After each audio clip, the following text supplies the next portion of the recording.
নববর্ষের শুভেচ্ছা অভিনন্দন ভালোবাসা জানিয়ে আজকে ব্লগটা শুরু করছি। আমি দেখো রেডি হয়ে গেছি শাড়ি টাড়ি পরে, খুব ব্যস্ততার মধ্যে তাড়াতাড়ি করে সকাল থেকে রেডি হলাম আর বাচ্চাদেরও রেডি করে দিয়েছি। এই যে দেখতে পাচ্ছ একজন রেডি হয়ে গেছে আর মেয়েকে নিয়ে ওর বাবা নিচে গেছে। তো আজকে আমাদের দোকানে অ্যাকচুয়ালি পুজো আছে, তার জন্যই এত তোড়জোড়। আর এই দেখো বিছানা টিছানা আমি মানে সব আজকে নতুন চাদর পেতেছি। বাঙালিদের যেটা হয় ছোটোবেলা থেকে মাদের দেখে এসেছি যে নতুন চাদর পাতা সব কিছু রেডি করে নিয়েছি। তো এখন বাজে ঘড়িতে মোটামুটি 9টা বাজে।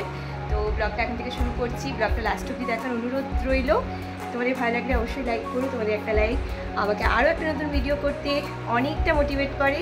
তো চলো, সবাইকার দিন শুভ হোক আর নতুন বছর সবার প্রচুর প্রচুর ভালো কাটুক, সবাই সুস্থ থাকো, সবাই ভালো থাকো এই কামনা করি ঠাকুরের কাছে।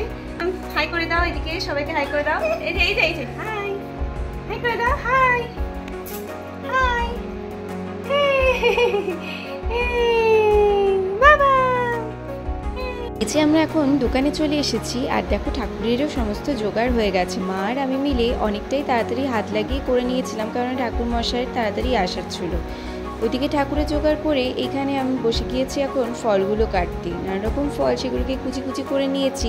আর সব থেকে ভালো জিনিস কি বলতো, আমাদের নিজেদের ক্ষেতে তরমুজ এবারে আমরা ঠাকুরের পায়ে নিবেদন করেছিলাম। এটা কিন্তু খুব ভালো ছিল। ওটা যেহেতু কাটতে পারছিলাম না বুটিন দিয়ে, সেই জন্য ও আবার আমাকে একটু হেল্প করে দিল।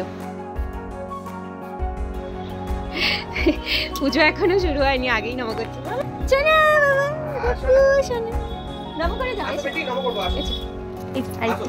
সকাল থেকে দেখানি মুখে কি সব খেয়ে নাম করে না, নাম করে না, নাম করে মাছটুকু নাম করে। বাবা বাবা, আরে আর শঙ্খ বাজলে কেমন করে নাম করতে হয়? শঙ্খ বাজলে ও বাবা আমার চোনা গো। 108টার দরকার, এখন 45টা হয়েছে। আরো আমি খুঁজছি কটা করতে পারি, 51টা তো করবোই। এই যে বাবার সাথে এখন বসে বসে বিল দেখছি। কি করছো? ক্যালকুলেটরে কি করছো? হিসাব করছো? বাবারি বাবারি, কত বড় হয়ে গেছো তুমি? কত বড় হয়েছো? কত বড়?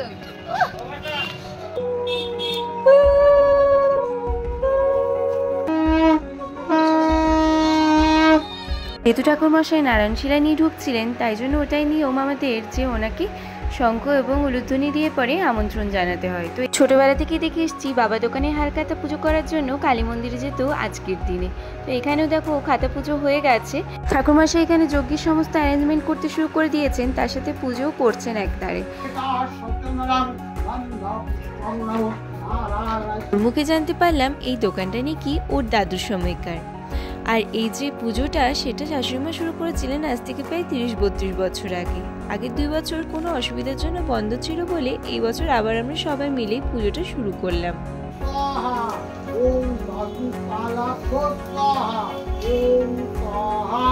যজ্ঞ করালে নাকি সমস্ত অশুভ জিনিস বিদায় নেয় এবং শুভ জিনিসের আগমন হয়, তাই যজ্ঞের ধোয়া নাকি সবাইকে নিলেই বেশ ভালো হয়।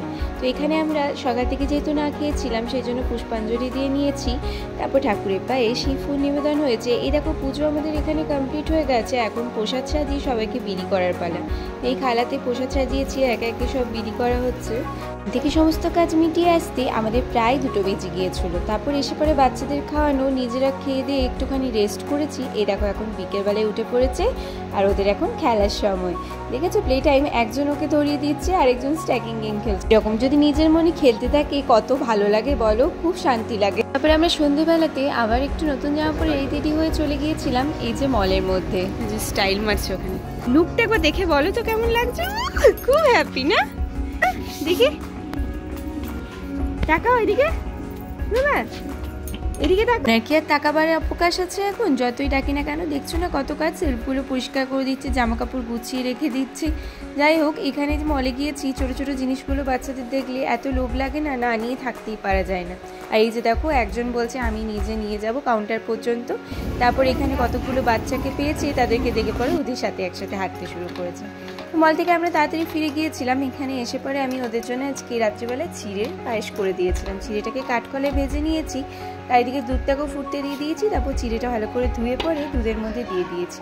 একটু মিজরি দিয়েছিলাম আর একটুখানি সেন্টের জন্য দিয়ে দিয়েছিলাম এলাচটার খোলাটা ছাড়িয়ে জাস্ট ওটার বীজগুলোকে দিয়ে দিয়েছিলাম। তারপর ওদের খাইয়ে নিয়েছি, বেশ ভালো লেগেছিলো কিন্তু ওদের সেটা। তো আজকের ব্লগটা আমরা প্রায় লাস্টের দিকে চলে এসেছি। তোমাদের যদি ভালো লেগে থাকে তাহলে কিন্তু অবশ্যই জানিও, একটা লাইক করো, সাবস্ক্রাইব করে পাশে থেকো। Thanks for watching. সবাই ভালো থেকো, সুস্থ থেকো, আর নতুন বছর সবাই খুব হাসি খুশি এবং আনন্দ সহকারে কাটিও। টাটা।